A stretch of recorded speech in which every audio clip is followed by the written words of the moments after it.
how can you grow your business if you don't know where you are? Welcome to Number Compass, a podcast I created with you in mind, where we're going to use numbers for direction and to reveal the next steps to take to grow your business. Hi, I'm Candus, and this series is all about real examples and stories that you can take to start using the data from QuickBooks to make clear decisions, have reports that you can actually read and understand, and make tax time less stressful. If you're thinking, yes, that sounds so good, then you are going to love today's episode because we're going to be talking about why having a generic setup in QuickBooks can be one, frustrating, but two, actually holding you back. Because if you don't feel like your books are designed for your business, it's probably because they actually aren't. Are you ready? Let's get started. When you set up QuickBooks, it always asks you, what industry are you in, whether you did it or someone else? And it says, tell me a little bit about your business. And depending on how much time you had when you did that, maybe who set it up and how well they knew your business, you might not have got what you needed. So what happens is when you go to pull your profit and loss or your balance sheet, which are the two reports you need to file your taxes, you might look at them and feel like, who is this designed for? Let me know if that's you. If you're enjoying these episodes, please let me know too. This was really inspired by me just saying, after teaching QuickBooks for almost 18 years, there are so many things businesses could be doing now that could change the game for them, grow their business, and I wanted a place to share that, so I created this for you. So if you enjoy it, please let me know. So we call this the canned chart of accounts. It's something I teach inside of my Customizing QuickBooks workshop and in my other training programs as well. But what you want to do is you want to start looking at your reports and saying, when I look at this report, because your chart of accounts, that's a technical term in QuickBooks, but whenever you start a business in the accounting world, you have different types of accounts. Accounts that you have for bank accounts, credit cards, where you're receiving money, like what type of account do you call when you provide your different products or services, as well as different types of expenses. So for example, when you get fuel, what is that labeled? Yeah, as simple as like, what is the title that you or someone else is entering your transactions against? And this is the thing. You can design your QuickBooks to give you as much data or as little data as you want. And so typically when somebody starts, I say to them, keep it super simple. Like there are all the different features in QuickBooks, you may not need to be using them. But as your business grows or depending on the industry you're in, you can customize that. Right? So for example, my husband had a hardwood flooring company. And when we first took it over, we were just trying to figure it out, right? Like what the heck do we do? Because business is more than just like tracking your bookkeeping. It is marketing and strategy. And how do you keep the customer happy? How do you perform it? How do you go source your different products and services, right? So it's so much more than that. So when we first took it over, we had my father-in-law as our consultant because he had done the business for years. And so we brought him in. And we had one employee at the time, and we were doing these different jobs. And I remember my husband, we were looking at each other and we're like, this doesn't seem to be working out. Like, do you think this is working? And he would say no. And so I said, I think you should talk to your dad. And I think you should get some advice on like, what did he do? And so my husband went to his father and he said, well, you know what I always did whenever I felt like it wasn't profitable enough, if I felt like it wasn't working, is the term I think most businesses use, just doesn't feel like it's working. And we're trying to make decisions from our head, our heart, like what it feels like is going on in the business or based off our bank account, right? And so he went to him and my father-in-law said, what I always did was I just dropped the price and it always worked out. And I'm like, that doesn't make logical sense. My husband said the same thing.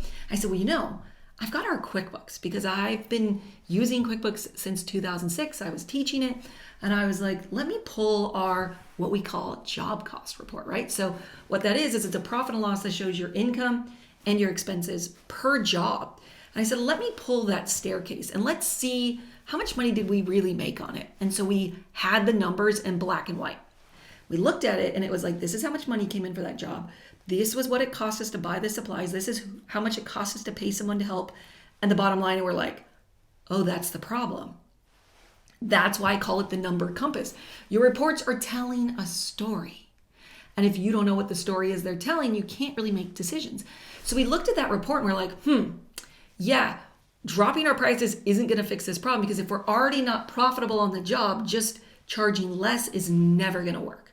So we did the opposite of the advice we were given because we had the facts. We increased our prices and it was a game changer in our business. But if we had just listened to the advice of someone else, if we had just went with, okay, well, I guess we'll just drop our prices, it would never have fixed the actual problem, which was we did not have profit.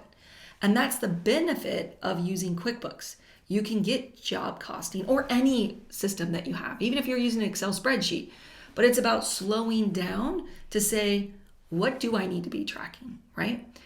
And if your reports, as I was mentioning before, are canned and you aren't separating your different jobs, if you don't know how to do job costing or you don't know how to even pull a profit and loss, you're at a huge disadvantage to be able to make decisions. So this is why if you are using generic books, you'll never be able to make business decisions. And it's one of the things I want to bring to you.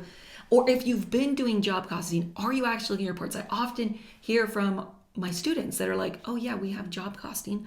But then we start looking at that, what I call chart of accounts, that's the list of titles. And I'm like, well, are you doing residential work? If you're in construction, are you doing commercial work? And as you start taking on and as your business grows, have you went back to that list of accounts? Have you went back to your reports and said, how do we break this out, right? So for my husband's hard flooring, we would have new installations as a type of product and service that we offered.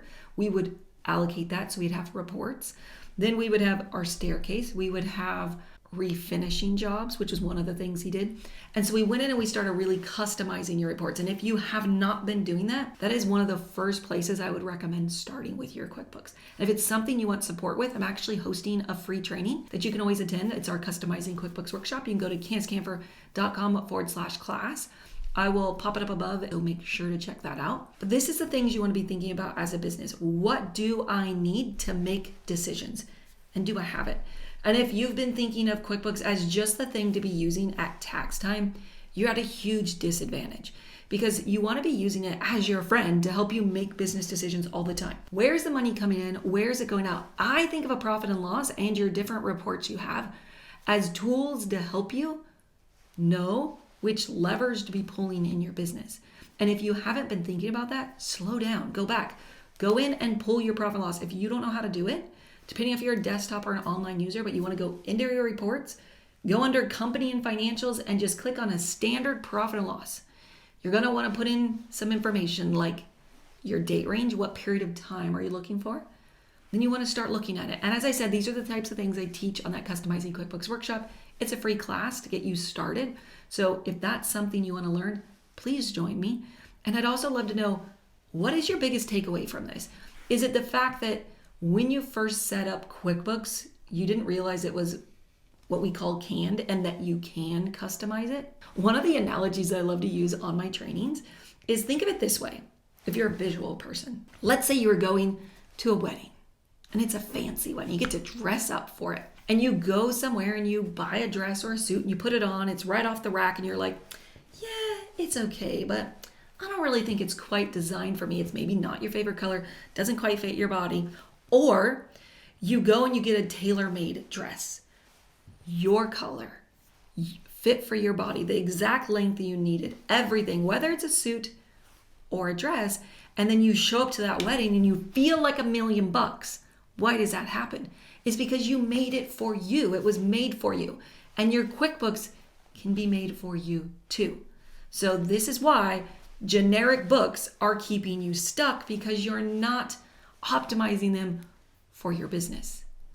And if you know this is what's been holding you back, and you've only been thinking about QuickBooks for tax time, and you realize that it could be your ally throughout your entire business all year long, then stay tuned, because I will have more episodes to help you optimize your QuickBooks. And let's keep this conversation going, because this could be the game changer of taking your business to the next level. So this wraps up episode 1 of The Number Compass, why generic books are keeping you stuck. If this episode helped you, I'd love to hear from you. Please leave a comment down below or send me an email at support@candacekamfer.com. And don't forget to grab your seat for our free Customizing QuickBooks workshop, where I'll show you exactly which reports to start pulling, why they matter, and help you to start reading them as well. Save your seat at candacekamfer.com/class. And thank you for listening to Number Compass, and I'll see you in the next episode. Toodaloo!